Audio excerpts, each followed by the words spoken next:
Hey everyone, चलो आज का वीडियो शुरू करता हूँ आपसे एक सिंपल सा क्वेश्चन पूछ के। अगर आप इन्वेस्टिंग और ट्रेडिंग करते हो तो क्या आप मुझे स्टॉक मार्केट इन्वेस्टमेंट और शेयर मार्केट इन्वेस्टमेंट के बीच का डिफरेंस बता सकते हो? मैं ये सिंपल सा क्वेश्चन इसलिए पूछ रहा हूँ क्योंकि ज्यादातर लोगों को लगता है कि स्टॉक्स और शेयर सेम है, बट रियलिटी में इन दोनों के बीच बहुत बड़ा डिफरेंस होता है। एक सिंपल सा एग्जांपल देके समझाता हूँ।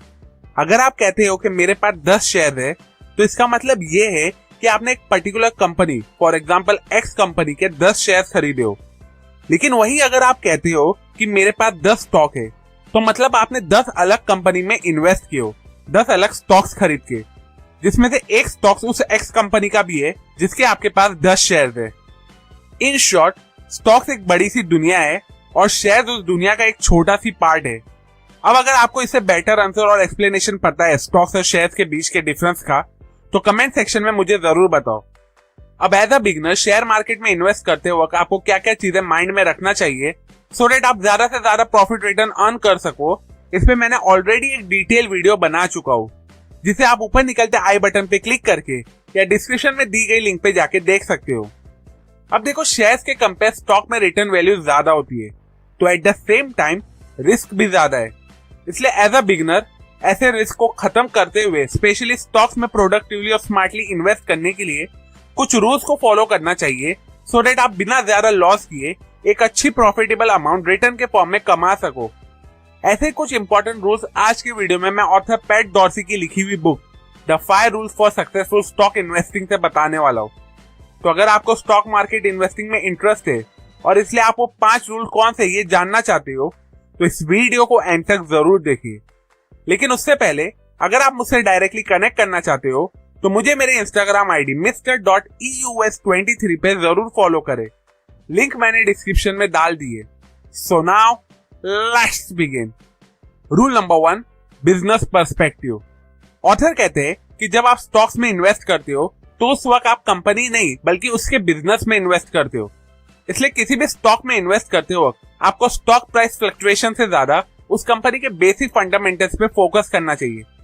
जैसे कि पहला फंडामेंटल है कॉम्पिटिटिव एडवांटेज, जहां आप ये मालूम कर सकोगे कि कंपनी के प्रोडक्ट में कॉम्पिटिटिव एडवांटेज होने की वजह से मार्केट में डिमांड बनी रहेगी या नहीं, और क्या ये कंपनी उस प्रोडक्ट की हेल्प से कंटिन्यूअसली प्रॉफिट जनरेट कर सकेगी।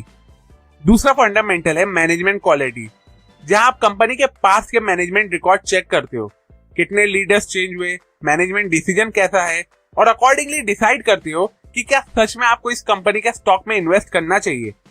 तीसरा फंडामेंटल है लॉन्ग टर्म ग्रोथ पोटेंशियल, जहां आप कंपनी के प्लान्स मालूम करते हो कि आने वाले टाइम पे वो कैसे मार्केट को कैप्चर करके लीडर बनेगी और कैसे वो कंटिन्यूअसली ग्रो करेगी, सो दैट उनके प्लानिंग के अकॉर्डिंग आप उनके लॉन्ग टर्म सक्सेस की पोटेंशियल को मालूम कर सको। और लास्ट फंडामेंटल है इंडस्ट्री पोजीशन। टाटा मोटर्स में इन्वेस्ट करोगे तो आज नहीं तो कल प्रॉफिट मिलेगा, बट वहीं अगर आप कोई लोकल मोटर कंपनी में इन्वेस्ट करोगे तो प्रॉफिट की गारंटी बहुत कम है। रीजन, मार्केट में कंपनी की position. Rule number 2, economic mode.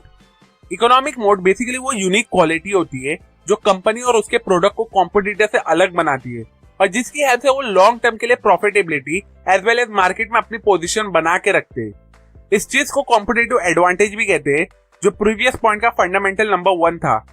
इस एडवांटेज की वजह से कॉम्पिटिटर्स के लिए डिफिकल्ट हो जाता है उसे रेप्लिकेट करके सेम टाइप की सक्सेस को अचीव करना। अगर कुछ एडवांटेजेस को एग्जांपल देके समझाऊं तो पहला है ब्रांड पावर। जिस कंपनी का ब्रांड इमेज मार्केट में स्ट्रॉन्ग होता है उसके प्रोडक्ट कंज्यूमर ज्यादा चूज करते हैं, फिर नो मैटर वो प्रोडक्ट एक्सपेंसिव क्यों ना हो।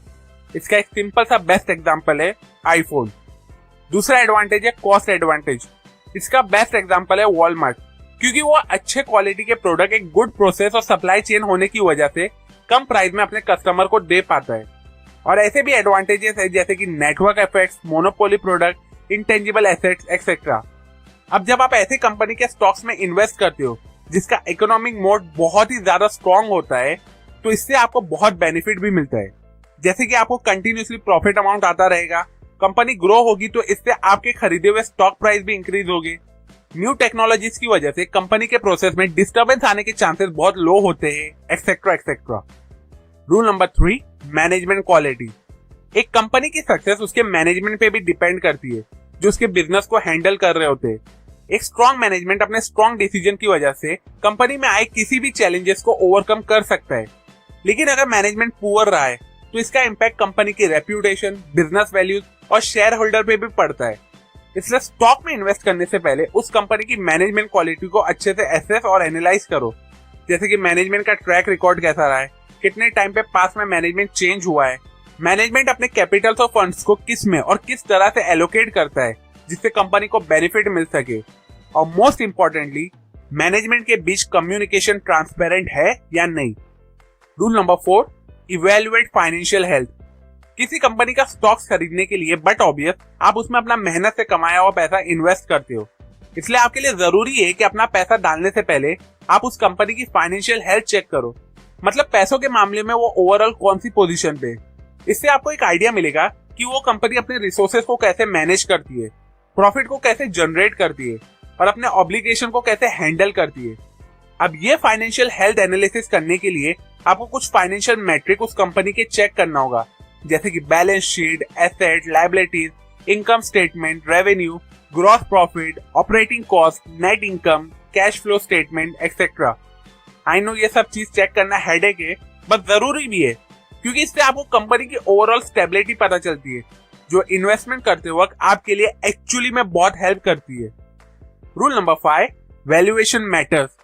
शार्क टैंक में हर पिच के टाइम एक सवाल जरूर पूछा जाता है, कंपनी की वैल्यूएशन क्या है, क्योंकि इन्वेस्टमेंट करते वक्त कंपनी की वैल्यूएशन बहुत ज्यादा मैटर करती है, क्योंकि इससे आपको आइडिया मिलता है कि कंपनी की जो स्टॉक्स है वो कम, ज्यादा या एज पर मार्केट वैल्यू है या नहीं।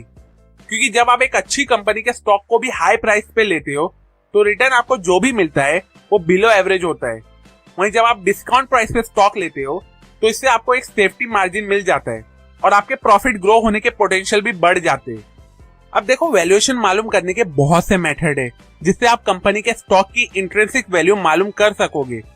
एक मेथड जो ऑथर इस बुक में बताए वो है एसेट बेस्ड वैल्यूएशन। इसमें आप कंपनी के एसेट और लायबिलिटीज दोनों को एनालाइज करते हो सो दैट आप कंपनी की नेट एसेट वैल्यू मालूम कर सको।